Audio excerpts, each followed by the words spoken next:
అడగా నేను 100 ఏళ్ల క్రితం 4 పేరు చెప్పాను. 100 ఏళ్ల తర్వాత 10 మంది పేరు చెప్తా.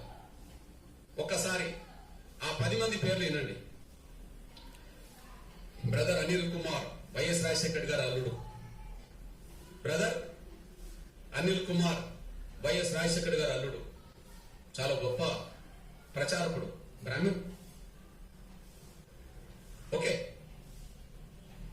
ఆయన పెద్ద ప్రచారకుడు అని చెప్పి మా బ్యాచ్, ఆయన గొప్పోడు, గొప్ప ప్రచారకుడు అని చెప్పి వీళ్ళు వెళ్తారు. అక్కడ దాకా ఎదురు వీళ్ళు, కానీ ఎక్కడికి వెళ్తారు? ప్రచారకుడు ఎవరు అని. ఇప్పుడు మీరు చూడండి, ఒకే చోట ఉండి 100 చోట్ల వీడియో, అది కెమెరాలు పెడతారు. ఏంటిది అది? డిజిటల్ సంబంధించిన పెట్టి లక్షల మందిని ప్రభావితం చేసే బ్రదర్ సతీష్ కుమార్, లక్షల మందిని ప్రభావితం చేసే బ్రదర్ సతీష్ కుమార్, ఓసీ కాపు. ఓకే, ఓసీ కాపు. బ్రదర్ కేఏ పాల్, ప్రపంచ స్వార్థికుడే, మనందరూ తెలుసు. ఇక్కడ నుంచి ప్రపంచ దేశాలకు ప్రభావితం చేసే వ్యక్తి కాపు.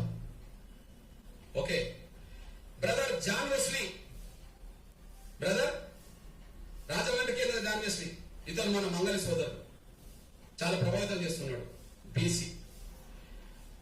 విజయ్ పాల్ రెడ్డి, బ్రదర్ విజయ్ పాల్ రెడ్డి చాలా ప్రభావితం చేస్తున్నాడు. Jayaprakash Paul, Brahmana. Jayaprakash Paul, Brahmana. Shyam Kishore, pastor Shyam Kishore, OC Kamma. Okay, OC Kamma. Sibran Paul, pastor PJ Sibran Paul, OC, Brahmana. Hosanna ministries John Wesley, Kapu. Pastor Salem Das, BC. Pastor Salem Das, BC. మా దరిద్రుడు ఎక్కడ ఉన్నాడో నాకు అర్థమవుతలేదు. వీళ్ళు ఈ తెలుగు నేల మీద క్రైస్తవ మత ప్రచారకులుగా వాళ్ళు